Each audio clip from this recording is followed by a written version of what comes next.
Hi, magandang umaga, magandang tanghali, magandang hapon sa inyong lahat o kung anong oras naman ito napapanood, no.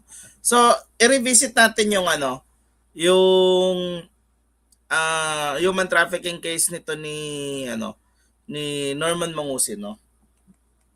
Okay. So, ito yung hindi ko na banggit sa inyo last time, no. Okay, so lakihan natin para maganda. Yan. So, ito yung hindi ko na nabanggit sa inyo last time, no. Okay, so ayan. So, ito tignan nyo, pansinin ninyo. Ilang criminal cases number ito? 1, 2, 3, 1, 2, 3, 4. So, ang nagreklamo dito, apat. Apat na tao. No?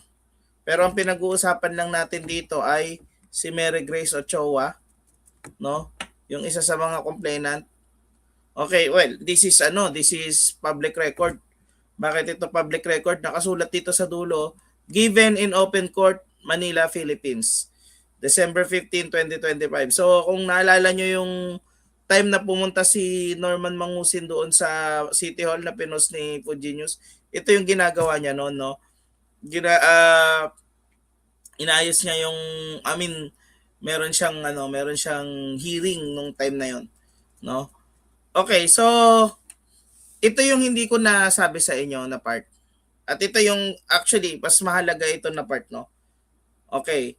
So si Mary Grace Ochoa ay hindi nakapunta nung December para sa kasi meron siyang accident.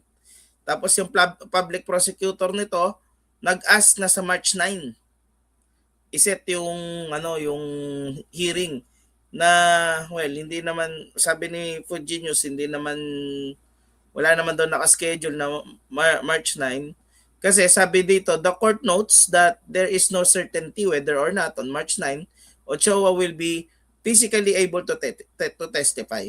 And at the same time, no, yung Supreme Court ay merong decision noong August 19, 2024, no, na apparently ito maganda tong part na to, no. Apparently hindi paborable kay Norman Mangusin. Bakit?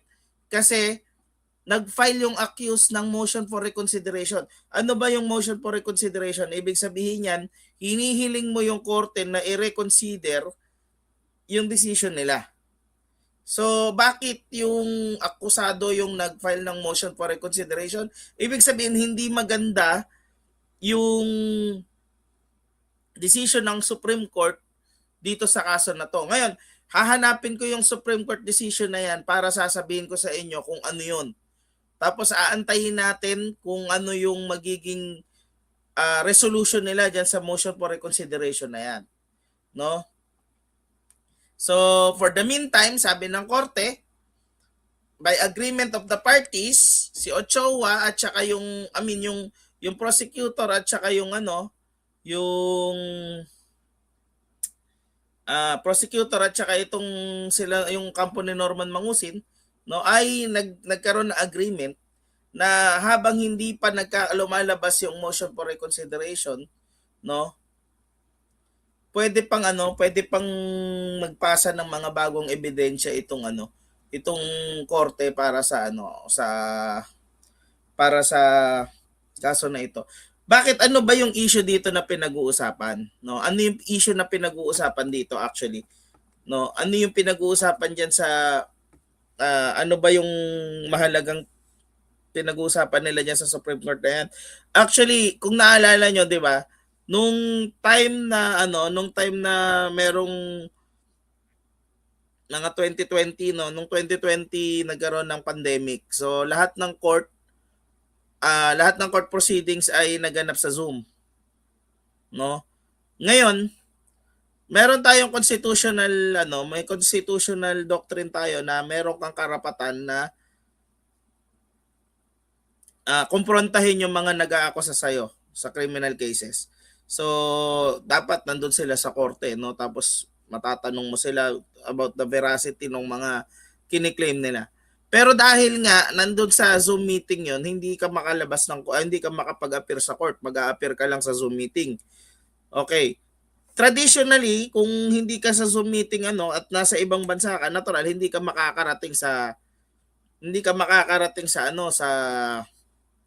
sa korte para mag-testify. Pero nung time na yon, nasa ibang bansa yung mga victim na in this case naging na sila, no, witness na sila dito sa case na to, no. Nasa ibang bansa sila tapos magte-testify sila sa pamamagitan ng Zoom. Ngayon, ang tanong doon ni Attorney Garoche, Attorney Johnny, ang tanong doon ni Attorney Johnny, paglabag ba ng constitutional right ni Mangusin yung pagpayag na nasa ibang bansa yung mga testigo tapos nagbibigay sila ng testimonya. No, yun yung naging Ngayon, mukhang apparently hindi pumabor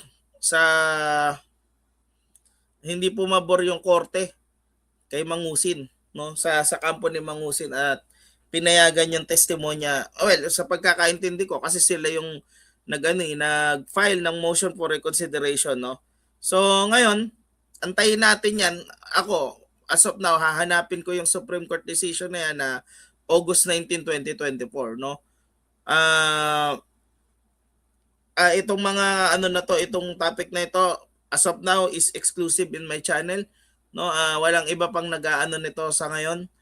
I hope, no, na yung mga may access dito sa sa August 19 decision na ito